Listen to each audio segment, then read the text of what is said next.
ঘরের মাটিতে এত বড় আসরে পাকিস্তানের এমন হার লজ্জার। এই ম্যাচটিতে প্রথমেই নিউজিল্যান্ড ব্যাটিং করতে নামে।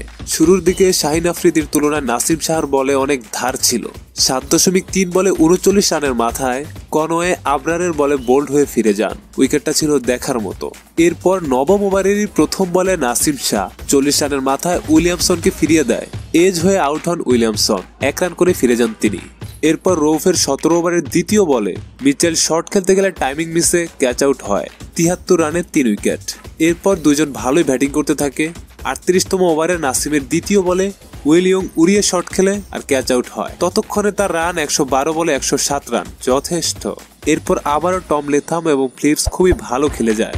এরপর 50তম ওভারে রৌফের চতুর্থ বলে ফিলিপস ক্যাচ আউট হয়। 38 বলে 61 রান করে ততক্ষণে দলীয় সংগ্রহ 316। তো শেষ পর্যন্ত টম লেথামের সংগ্রহ 104 বলে 118 রান। সুতরাং পাকিস্তানের জন্য 50 ওভারের টার্গেট গিয়ে দাঁড়ায় 321।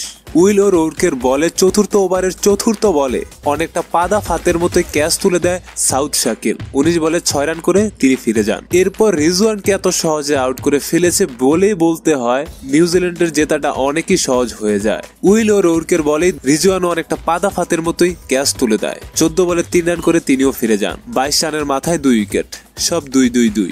অবশ্যই বলতে হয় ক্যাচটা সেই ছিল। এরপর মাইকেল ব্র্যাচুয়েলের বলে বোল্ড হয়ে ফিরে যান ফাকার জামান। 41 বলে 24 রান করে ফিরে যান তিনি। 29 রানে 3 উইকেট, 20 ওভার 5 বল।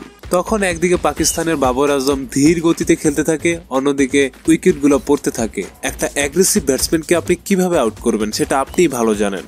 তবে এক্ষেত্রে খুবই ভালো একটা টেকনিক হচ্ছে শরীর বরাবর অনেক বাউন্স এবং গতি দেওয়া। ব্যাটসম্যানের তখন ক্যাচ আউট হওয়ার সম্ভাবনা অতিরিক্ত থাকে, যেটা ঘটেছিল পাকিস্তানের সালমানের সঙ্গে। সালমান 31তম ওভারের চতুর্থ বলে স্মিথের বলে ক্যাচ আউট হয়ে ফিরে যান 27 বলে 42 রান করে। ততক্ষণে দলীয় সংগ্রহ 127 রান, 4 উইকেট। বাংলাদেশ পাকিস্তানের বিপক্ষে কি করে জানি না, ভারতের বিপক্ষে কি করে জানি না, তবে নিউজিল্যান্ডের বিপক্ষে এই বাউন্স গুলাতে যে উইকেট বিলিয়ে আসবে তা বলাই যাচ্ছে। বারবার বোঝানোর পরেও আসলে কোনো কাজে যদি না আসে তাহলে জানি না, কারণ এই বাউন্স গুলা বাঙালির এরাই থাকতে হবে। এবং এই খেলা দেখে এটাই মনে হচ্ছে পাকিস্তানের নাসিম শাহ থেকে বাঙালিদের সাবধানে থাকতে হবে। তার বড় extra pace plus extra bounce আছে।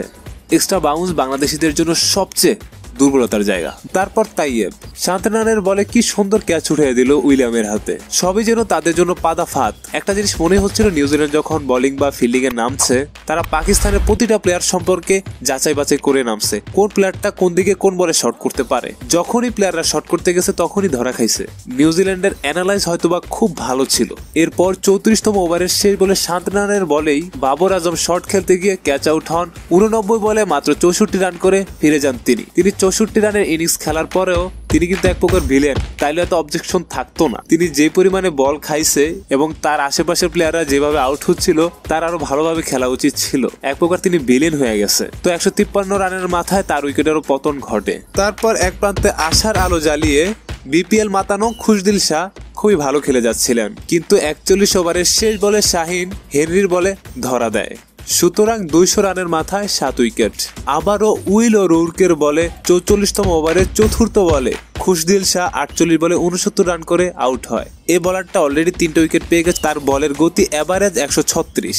তার বৈশিষ্ট্য হচ্ছে এক্সট্রা বাউন্স জেনারেট করা। তিনি এক্সট্রা বাউন্স দিয়েই ব্যাটসম্যানদের কাবু করে। খুশদিল শাহও একটা বাউন্সের বলে শট খেলতে গিয়া বাউন্ডারি লাইনে আউট হয়। তো বুঝতেই পারছেন বেশিরভাগ প্লেয়ারদের ফাঁদে ফেলানো হয়েছে, আর যারা ভালো খেলতেছিল তাদেরকে বাউন্সে ফেলানো হয়েছে।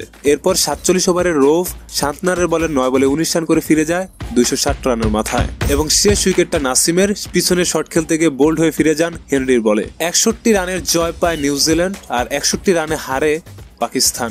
সত্যিকার অর্থে নিউজিল্যান্ডের পেসারদের নিয়ে বা বোলারদের নিয়ে খুব বেশি প্রশংসা করার জায়গা কিন্তু নাই। প্রথমত তাদের টিম অ্যানালাইজ খুবই ভালো হয়েছে, তাদের খুবই ভালো প্ল্যান ছিল। আর বোলারদের নিয়ে বলতে গেলে এক্সট্রা বাউন্স, যেটা আমি বাংলাদেশিদের জন্য ভয় পাই, যেটা বাংলাদেশিরা খুবই দুর্বল এবং যেখানে পাকিস্তানও থাইমা গেছে বা হারায় গেছে। এছাড়া বোলারদের তেমন বিশেষত্ব ছিল না, যে কাটার মাটা এই জাতীয় কিচ্ছু নাই ওদের বলে। Bounce, pace, plan. শুধু একটা কথা মনে রাখেন, বাংলাদেশ যদি বাউন্স আর ইয়র্কার বলটা সামলায় নিতে পারে তাহলে বাংলাদেশ ভালো করবে।